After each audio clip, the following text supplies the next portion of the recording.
Kwabena s'était convaincu que ce n'était rien d'autre que de vaines menaces de divinités impuissantes. Dans le village de Hachi vivait un homme nommé Kwabena. Kwabena était connu dans tout le village, non pas pour son courage ou sa sagesse, mais pour son comportement et sa nature rusée et arrogante. Il était un voleur fier de sa capacité à déjouer l'intelligence des autres et à dérober ce qui n'était pas légitimement à lui. Les villageois avaient longtemps toléré les actions de Kwabena, les attribuant à l'esprit capricieux d'un homme qui avait perdu ses repères. Cependant, l'audace de Kwabena ne connaissait pas de limite. Kwabena était le fils du voyant du village. Le voyant était le gardien du bien-être spirituel du village, mais son fils était une source d'inquiétude constante pour les villageois. Kwabena pensait que la position de son père le protégeait des conséquences de ses actes, ce qui était vrai. Il avait échappé à la plupart des crimes qu'il avait commis. Il volait et attaquait les villageois et s'en vantait fièrement. Les gens le craignaient à cause de son père. Étant l'enfant unique et héritier de son père, le voyant du village ferait tout pour le protéger. Kwabena le savait et il a continué à tourmenter le village. Malgré leur mécontentement, les villageois se tournaient toujours ouvertement vers le voyant. Ils espéraient que la sagesse du voyant guiderait son fils vers le chemin de la justice, mais le voyant restait aveuglé par l'amour pour son fils et la peur de perdre son unique enfant.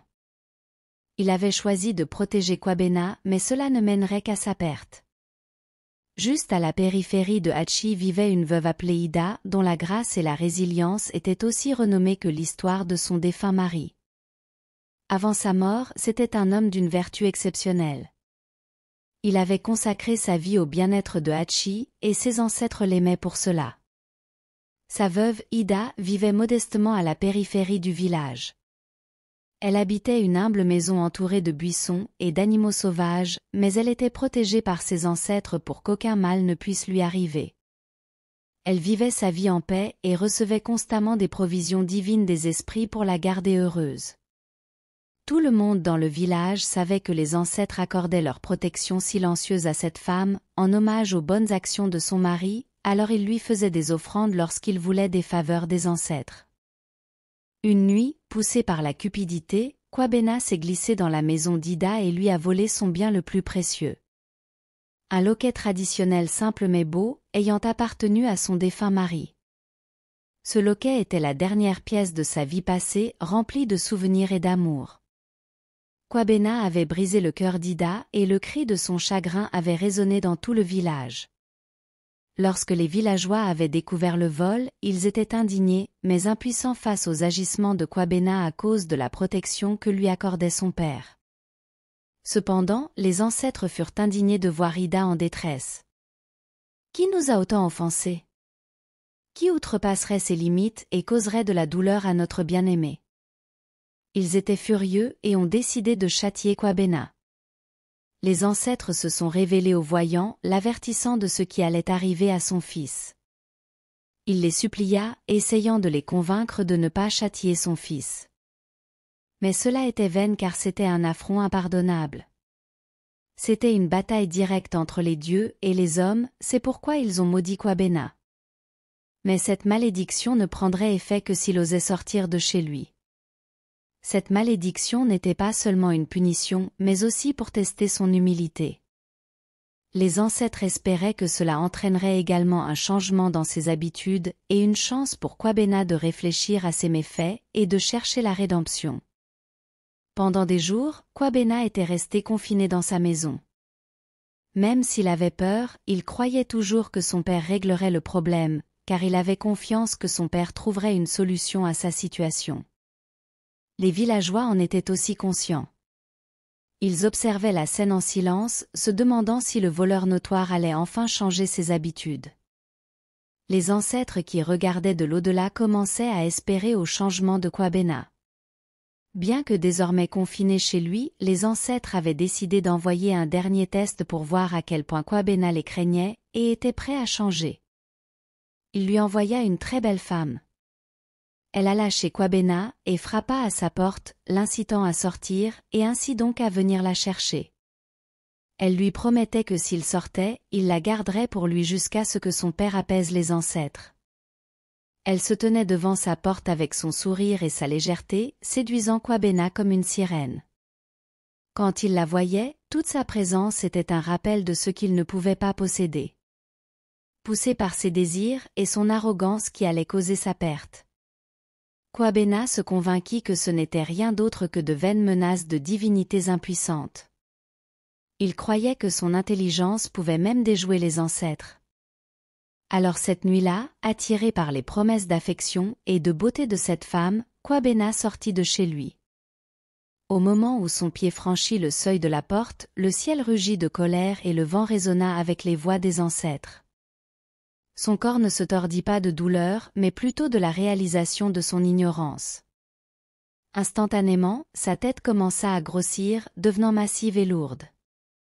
C'était la manifestation physique de sa cupidité et le fardeau de sa culpabilité. Il fut horrifié et courut vers son père. « Père! Papa, s'il te plaît, aide-moi » cria Kwabena en le voyant.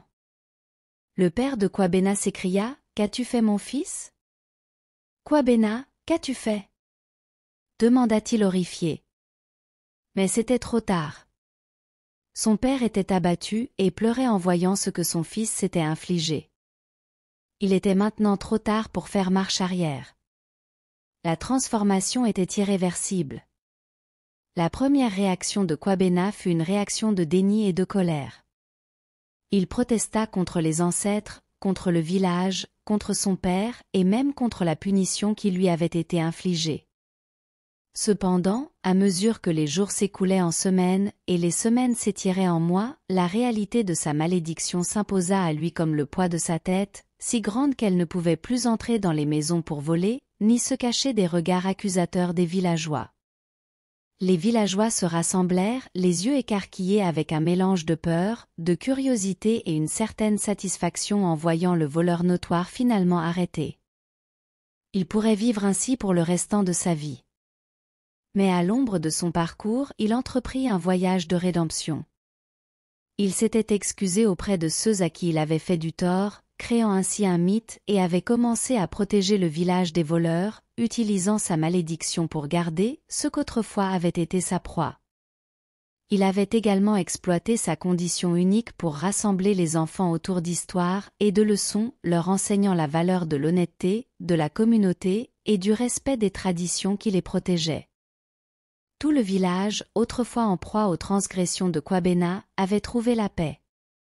L'histoire de Kwabena et de la malédiction qui lui était tombée dessus était devenue un récit édifiant, un rappel du pouvoir des dieux et de l'importance de l'humilité et du respect de ce qui est sacré. Au fil des années, la tête de Kwabena, bien que toujours très grande, était devenue moins un symbole de sa honte qu'un témoignage de sa transformation. Les enfants de Hachi, qui n'avaient jamais connu le voleur qu'il était autrefois, ne voyaient que le doux géant qui les enseignait avec bonté et sagesse. La malédiction de Kwabena, conférée par les ancêtres, avait certes modifié le cours de sa vie, mais ce faisant, elle avait également remodelé son âme, en faisant de lui un homme meilleur que l'homme qui avait jadis troublé son village. C'est tout pour aujourd'hui. De quel pays me suivez-vous ? Merci d'avoir suivi cette vidéo et j'espère que vous l'avez appréciée. Quelle leçon avez-vous tiré de cette histoire ? Partagez vos réflexions avec nous dans les commentaires.